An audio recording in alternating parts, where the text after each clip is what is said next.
Hirono's legislation would channel such cases to the U.S. District Court for the District of Columbia. The court currently features a majority of active. You idiots! Oh my god! We'll just start the whole video over. We'll just start the whole segment over again. Something is happening in Texas. Since 2021, there have been 31 separate lawsuits in federal district courthouses all over the state, in which Texas has sued the federal government. Let's look at just one in Amarillo about immigration. The judge in this case, there was no jury, ruled that the Biden administration had to continue a Trump policy called Remain in Mexico that keeps asylum seekers out of the country. The Biden administration eventually got that decision reversed, but it took almost a whole year. And as they waited for the Supreme Court to do that, they also... Trump's Remain in Mexico asylum policy revived by judge. Okay, so let's keep in mind here. We have an election coming up in 2024. We had an election back in 2016 where what was one of the prevailing narratives from kind of the Bernie or bust crowds? It was primarily that electing Trump over Hillary wouldn't make much of a difference, and that strategic planning from the Democratic side, i.e. Appointing judges to not just the Supreme Court but to federal courts, isn't a worthwhile and valuable asset to vote based on.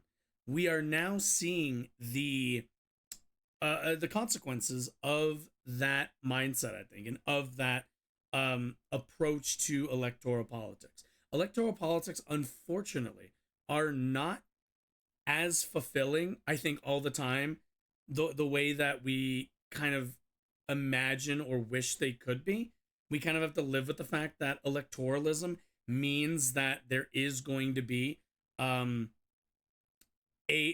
certain amount of taking disappointing votes, but I think that's kind of part of the political process and part of the way that you should be learning from your strategies each cycle. All that being said, we are seeing the consequences of Trump being in office for as long as he was and appointing as many federal judges as he did.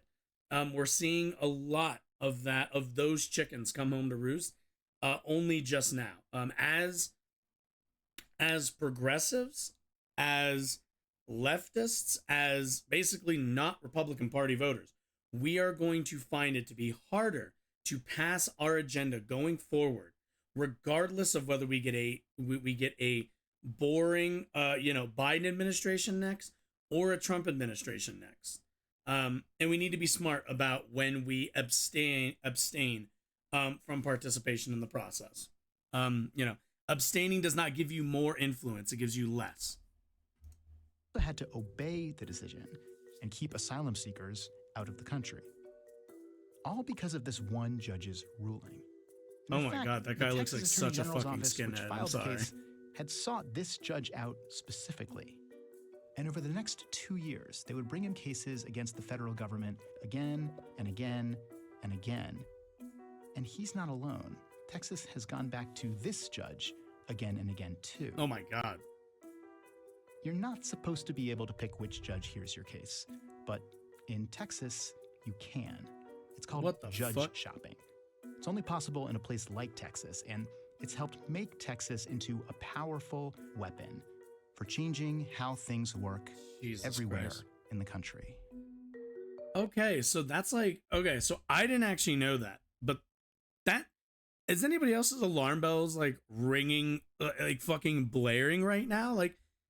In what world does it make sense that you should be able to choose the judges that you are being heard by? In what world does that is that at all comport with democracy, with a fair system? Then it's just all about, instead of convincing a jury of your peers or really any kind of jury, it's down to one singular person that you need to convince. It's ridiculous. Each state in the U.S. has at least one federal district court. Texas has 4. They're the Oh, fuck. How many do we have? Show me that again. How many do we have? We have one. Damn. Texas has 4. They're the bottom level of the federal court system. Federal courts mostly hear cases involving national laws, and federal judges are appointed by the president. There are over 600 district judges across all of these courts, so several judges in each court, and usually the judge who hears your case is chosen randomly. Randomness is a critical principle because the idea is that the judicial system is supposed to be, on the whole, a neutral arbiter of legal disputes. But I don't get how at the bottom of the, like, what I don't understand is if we already have a system in place to randomize the choosing of judges, like if at the bottom we're already randomizing who gets picked, then why the fuck is that not an entire, like, why is that not the entire judicial system is just randomized? Like, to me, this is a case where we might need to look into decoupling basically federal judge appointments from political appointment or appointment by the president or whoever, and make it into a just straight up lottery system. The US is big. There are a lot of big states, and even when a state has multiple federal court districts, some of those districts are still really big, like this one, the Northern District of Texas. Yeah, that's fucking if you're huge. in Lubbock, if you've ever been to, like, your case gets randomly assigned to a judge in Dallas, it's a 5-hour drive to get to court. So partly to solve for that, dude, Texas many is way districts too big. are further subdivided into multiple divisions, and each usually has its own courthouse. But different districts have different rules. That's what we need to do. for We need to which split up case fucking goes Texas. to which division. For example, over in the Central District of California, there are 3 divisions with clear rules meant to make sure that cases Jesus. stay Oh, well, nobody local. really lives much in the eastern But in the area, I Northern guess. District of Texas, those rules aren't so strict. It's much easier to file a case in whatever division you choose. Same with the other Texas districts. Here's where that becomes a problem. Well, yeah, The no Southern shit. District of Texas has 28 judges for Like, 7. I can't even imagine the justification for this. Like, the idea that you'd be like, oh, there's like some cases, maybe, but it's like, I feel like this is fairly obvious that this would be a massively abused system. 7 divisions. But for most of the last 2 years, 2 of those divisions have had just 1 active judge each. Here in the Victoria division, that's been Judge Drew Tipton, and in the Galveston division, it's Judge Jeffrey Brown. Jesus Christ. And this happens all over the state. In the Northern District, this judge, Matthew Kaczmarek, is the only judge in the Amarillo division. Oh, wait. And Judge Reed O'Connor is the only... We've heard, okay, so I've heard about this guy, the Kaczmarek guy. Yeah. Because he's the fucker who also, God, he just looks like the picture of like every white supremacist. But no, this is the dude who ruled on the Mifepristone. I think it's Mifepristone case. Like, this dude is the guy who's currently putting the ability for women to get, like the abortion pill at risk just because of this one fucking neo-Nazi looking ass guy. Only one for the Wichita Falls division. And that means that if you choose to file your lawsuit in one of those places, you know who the judge will be. So you get a situation where over 2 years, the Texas Attorney General files 8 separate lawsuits against the Biden administration in Victoria because they knew Judge Tipton would hear them. Cases about the border wall, the minimum wage, Jesus. gun laws. Judge Tipton had sided with the state of Texas. One of had these embraced days a we pretty need to broad view do of why like Texas a could sue in the first place, like and a had deep issued dive nationwide on injunctions barring the Biden administration from carrying out its policies. So yeah, I mean, I don't think on the there was much fucking of a mystery Federalist Society about why they would choose Judge Tipton. The second thing that makes Texas unique is where it sits in this chart. If the losing side of a district judge's decision appeals, it goes up to one of the 12 appeals courts, also called the circuit courts. A decision appealed from there goes up to the Supreme Court.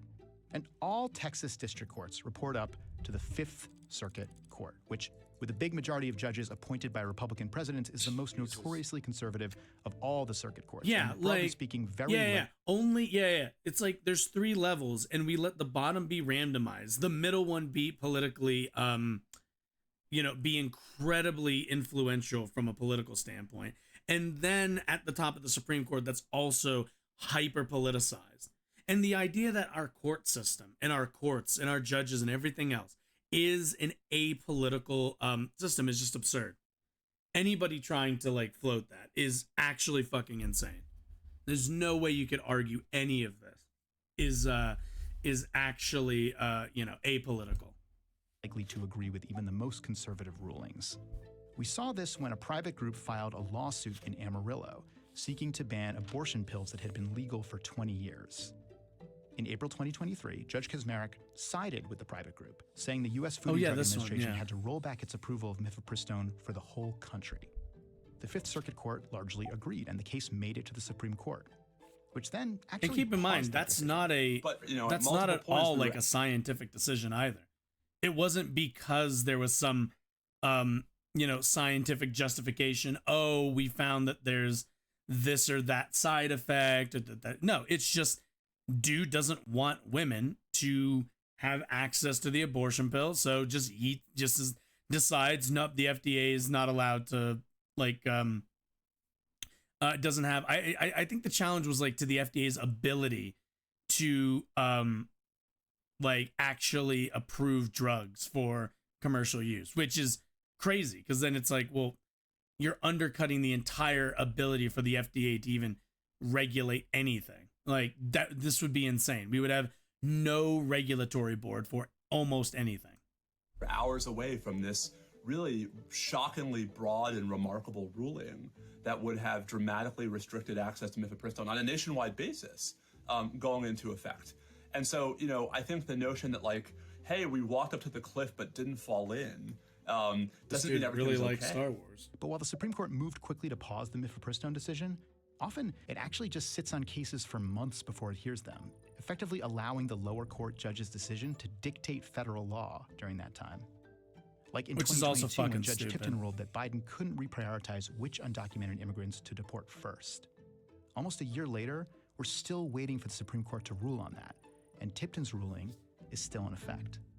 And keep in mind, that's kind of the point, right? Like the point of these guys is to gum up the actual judicial process and the actual immigration process so that it doesn't work, so that when we get backlogs and we have all of these issues with our immigration process, then the Republican Party turns around and says, oh my God, can you believe how bad our immigration process is? There's so many people waiting and blah, blah, blah, blah.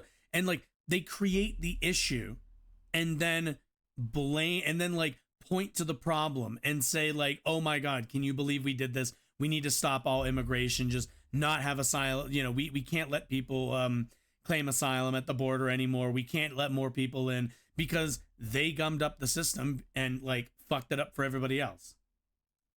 Good lawyer is going to try to maximize the chances that their client's going to win. What's different about what's been happening lately is actually trying to stack the deck so that you're guaranteed of a specific outcome. Judge shopping the way we see it today is a relatively new phenomenon. So, how do we fix it? Well, the district courts themselves could decide to do things differently. In February, the Southern District of Texas changed Victoria's single-judge status. It now has 2 active judges. Whoa, and since these crazy. are federal courts, Congress could also pass a law regulating the way cases are distributed. There's a bill in Congress right now that would redirect any lawsuit that wants to block a federal policy to the courts in Washington, D.C. Ooh, I want to read that, actually. What is that? Routers. I'll go look for it here while we finish up. Routers, judge shopping. Or the Supreme Court could write new rules for the lower courts. But until then, anyone who wants a good shot at getting a case before the Supreme Court knows that in Texas district courts, you can pick your judge. Fucking wild. Okay, let's take a look at this article. Whoa, I'm really zoomed in right now. Let's go to 110. Stop it. April 26th. Okay, so this is fairly recent, yeah? 2023, yeah. Democratic Senator Mazie Hirono on Wednesday introduced a bill that would require legal challenges affecting national laws and policies to be filed in Washington, D.C. federal court. Well, that's okay. The Hawaii Senator proposed the bill after several lawsuits challenging Biden administration decisions were filed before conservative judges outside of Washington, prompting complaints that plaintiffs are shopping for sympathetic courts. Activist plaintiffs should not be able to handpick individual judges to set nationwide policy, which is why it's critical we address the issue of judge shopping in our federal courts. Okay. Spokespeople for the judiciary had no immediate comment. The Amarillo, Texas courthouse of U.S. District Judge Matthew Kaczmarek, who this month suspended access to the abortion pill mifepristone, has become a go-to destination for some conservative cases. The U.S. Supreme Court has allowed mifepristone to be accessed while that litigation is pending. Kaczmarek appointed to the bench by former President Donald Trump last month declined to transfer out of his court to separate challenge his court transfer out of his court a separate challenge by Republican states to a Biden administration rule allowing socially conscious investing by retirement plans. Hirono's legislation would channel such cases to the U.S. District Court for the District of Columbia. The court currently features a majority of active. You fucking idiots! Oh my god! The court currently features a majority of active judges appointed by former President Barack Obama or President Joe Biden. 4 of the court's judges were appointed by Trump. Oh my god, guys. Okay, there's a reason why I'm really annoyed by this. And it's because this is the most fucking Democrat Party fucking thing ever. There's like a problem with the entire system. The idea that you get to pick which judges you go to depending on where you file your like your legal documents, right? And these fucking idiots in the Democratic Party are like, why don't we just make them file it in this one specific district that right now is filled with a bunch of Obama and Biden era active judges, which doesn't actually fix the problem. There's still 4 judges that are appointed by Trump. It like, this is the most like, let's not fix the system. Let's just like, let's just turn it to our advantage, which no, just fix the fucking system. Make it be randomized within the state that you're in, that you can't pick which judge you get. It just goes into a shuffleboard of some kind and it pops out whoever the fuck it is that's going to hear your case. Not this, you have to do it in DC in this specific courthouse or this specific district court. And like, for now, like under this system, wait long enough and Republicans will have taken over that fucking district house, and then it'll be even worse. Then it will be even worse, because then it'll be like, oh, you have to always take every single case to this courthouse. Then it's like, oh, then we just need to stack this one district court and we're done. And like, it's so fucking stupid. It's so, why are Democrats like this? Why the fuck are Democrats like this? God damn it. You all are so fucking stupid. The Biden administration has accused Republican Texas Attorney General Ken Paxton of judge shopping, including in a lawsuit challenging the legality of last year's $1.7 trillion federal government funding law. Oh my God. Paxton's office is fighting an effort to transfer the case from Trump appointee U.S. District Judge James Wesley Hendricks' court to Lubbock, Texas, to either Washington or the federal courthouse in Austin, the state's capital. Hendricks has not yet ruled. Just, like, they keep trying to make it so that it goes to their courts, not realizing that their courts are not always going to be theirs. Just make it random and don't give anybody the ability to pick where they're going. Oh my God. Jesus Christ. Like, I can't believe how fucking stupid these people are. Like, the leaders of the only other party in this country are like fucking brain dead. They're so fucking stupid. I can't get over that. God. Let me. The thing that they tell, like at the end of all YouTube videos where they tell you to like click on one of these like things to watch more videos. Yeah, I've been meaning to film one of those. So that's what I was doing. I was just setting it up to film one.